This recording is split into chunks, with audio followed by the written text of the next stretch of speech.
আসসালামু আলাইকুম। আজকে আমি আপনাদের সাথে শেয়ার করব গরুর মাংসের শামি কাবাব বা টিকিয়া কাবাব। আর এই কাবাব তৈরি করতে কিন্তু কোনো রকমের দামি মশলা ব্যবহার করব না, শুধুমাত্র ঘরোয়া উপকরণ দিয়ে কিন্তু এই কাবাব রেসিপিটা আপনাদের সাথে শেয়ার করব। আর এই কাবাবটা খেতে কিন্তু একদম বিয়ে বাড়ির মতোই হয়েছে।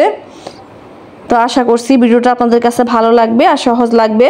যদি ভিডিওটা ভালো লাগে একটা লাইক দিয়ে দিবেন আর আমার চ্যানেলটাকে সাবস্ক্রাইব করে নিয়মিত চ্যানেলের সাথেই থাকবেন। তাহলে চলুন রেসিপিটা দেখে নিই। কাবাব তৈরি করার জন্য নিয়েছি গরুর মাংস। এখানে আমি হাড় চর্বি ছাড়া কিন্তু 1 কাপ গরুর মাংস নিয়েছি। আর গরুর মাংসটা কেটে ছোট করে কেটে নিয়েছি। এটা কিন্তু মেপে নিলে হবে 250 গ্রামের মতো। আর নিয়েছি বুটের ডাল। আমি কিন্তু এখানে হাফ কাপ বুটের ডাল 2 ঘন্টার জন্য ভিজিয়ে রেখেছি, সেটা ফুলে ডাবল হয়ে 1 কাপ হয়ে গেছে। এখন এই বুটের ডালটাও কিন্তু আমি গরুর মাংসের সাথে দিয়ে নিচ্ছি। আর দিয়ে দিচ্ছি এখানে আমি 2টো পেঁয়াজ কুচি, আমি মিডিয়াম সাইজের 2টো পেঁয়াজ কুচি করে নিয়েছি। দিয়ে দিচ্ছি 2টা কাঁচামরিচ কুচি। দিয়ে দিচ্ছি 2 টেবিল চামচ আদা আর রসুন বাটা, আমি দুটো একসাথে পেস্ট করে নিয়েছি। 1 চা চামচ দিয়ে দিচ্ছি লাল মরিচের গুঁড়া, 1 চা চামচ দিয়ে দিচ্ছি ধনিয়ার গুঁড়া, 1 চা চামচ দিয়ে দিচ্ছি ভাজা জিরার গুঁড়া, হাফ চা চামচ দিয়ে দিচ্ছি হলুদের গুঁড়া, আর লবণ দিয়ে দিচ্ছি স্বাদ অনুযায়ী। 1 চা চামচ দিয়ে দিচ্ছি আমি গরম মশলার গুঁড়া। আপনারা চাইলে কিন্তু যে কোনো প্যাকেটের গরম মশলা ব্যবহার করতে পারেন, এটা আমি ঘরে তৈরি করে নিয়েছি। আর দিয়ে দিচ্ছি 2 টেবিল চামচ রান্নার সয়াবিন তেল। এখন সবগুলো উপকরণ একসাথে নেড়েচেড়ে মিশিয়ে নিচ্ছি।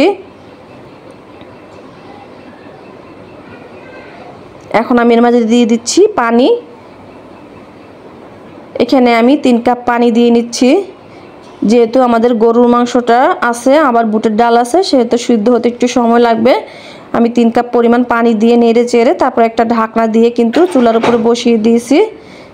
প্রথমে আমি চুলাটা হাইয়ে করে বলক তুলে নেব, তারপরে মিডিয়াম আঁচে করে দেব।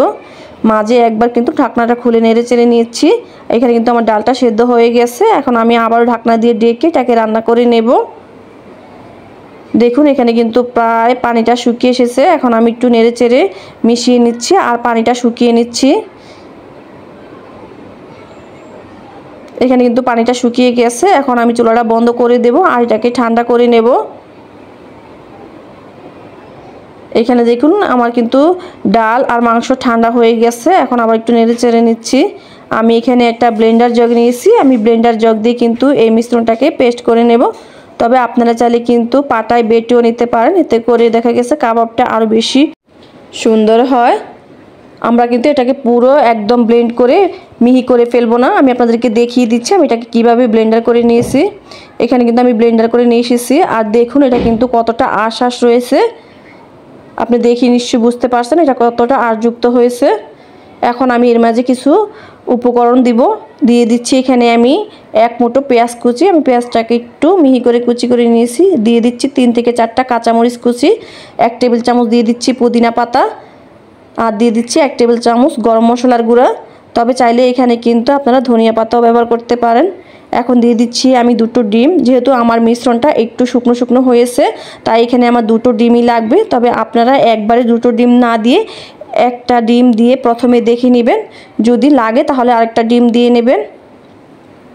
আর আপনাদের মিশ্রণটা যদি অতিরিক্ত পাতলা হয়ে যায় সেই ক্ষেত্রে আপনারা এখানে টোস্ট বিস্কুটের গুঁড়াও কিন্তু ব্যবহার করতে পারবেন। এখানে কিন্তু আমার আর টোস্ট বিস্কুটের গুঁড়া লাগেনি, আমার মিশ্রণটা এমনিতেই খুব সুন্দর করে কিন্তু মাখা হয়ে গেছে। এখন আমি হাতে একটু তেল মেখে নিচ্ছি, তারপরে অল্প অল্প কাবাবের মিশ্রণ নিয়ে আমি হাতে প্রথমে চেপে নিচ্ছি, তারপরে সুন্দর করে গোল করে নিচ্ছি। এখন আমি হাত দিয়ে চেপে কাবাবের শেপ দিয়ে নিচ্ছি। লক্ষ্য রাখতে হবে কাবাবটা যেন ফেটে না যায়। এখানে কিন্তু আমার কাবাবটা তৈরি করা হয়ে গেছে। দেখুন আমি আরও একটা কাবাব তৈরি করে নিচ্ছি। এভাবে করে আমি সবগুলো কাবাব তৈরি করে নিয়েছি। আর এই কাবাবটা তৈরি করে কিন্তু ডিপ ফ্রিজে অনেক দিন পর্যন্ত সংরক্ষণ করা যাবে। যখনই আপনাদের খেতে মন চাইবে 10 মিনিট আগে নামিয়ে তারপরে ভেজে নিলেই কিন্তু হয়ে যাবে। আমি চুলায় তেল বসিয়ে দিয়েছি। এখন তেলটা যখন মিডিয়াম গরম হয়ে যাবে তখন আমি এর মাঝে কাবাবগুলো দিয়ে নিচ্ছি। এখন মিডিয়াম আঁচ রেখে কাবাবগুলো আমি ভেজে নেব। কাবাবগুলো দেওয়ার সাথে সাথে কিন্তু নাড়াচাড়া দেওয়া যাবে না, আপনাকে অপেক্ষা করতে হবে যতক্ষণ না একটা পাশ খুব সুন্দর একটা কালার চলে আসছে। এখানে কিন্তু আমার একটা পাশ খুব সুন্দর করে ভাজা হয়ে গেছে। এখন আমি কাবাবগুলোকে উল্টে দিচ্ছি। আর আমার কিন্তু চুলার আঁচটা এখনও মিডিয়াম আছে রেখে আমি কাবাবগুলো ভেজে নিচ্ছি। যেহেতু এখানে আমাদের আগে থেকে সব কিছু রান্না করা আছে, তাই সেদ্ধ হওয়ার আর কোনো ব্যাপার নেই। কাবাবগুলোকে এখন আমি নেড়ে চেড়ে ভেজে নিচ্ছি। কাবাবগুলো ভাজতে আমার 5 মিনিটের মতো সময় লেগেছে। এখন কাবাবগুলো আমি উঠিয়ে নিচ্ছি। আর কত সুন্দর একটা কালার চলে এসেছে, দেখে নিশ্চয়ই বুঝতে পারছেন। এখন আমি চুলা থেকে নামিয়ে নিচ্ছি। মাশাআল্লাহ, দেখুন কাবাবগুলো দেখতে কত সুন্দর হয়েছে। আর আমার একটা কাবাবও কিন্তু খুলে যায়নি বা নষ্ট হয়নি, খুব সুন্দরভাবে কিন্তু তৈরি করেছি। আজকের এই রেসিপিটা দেখে আপনারা যদি বাসায় হুবহু এইভাবেই কাবাব তৈরি করেন, আশা করছি আপনাদের কাবাবগুলো খুব সুন্দর হবে।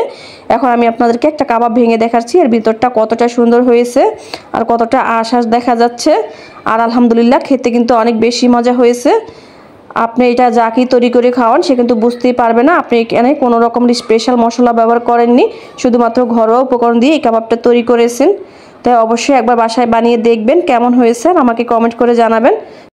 আজকের মতো এখানে বিদায় নিচ্ছি, সবাই ভালো থাকবেন, আল্লাহ হাফেজ।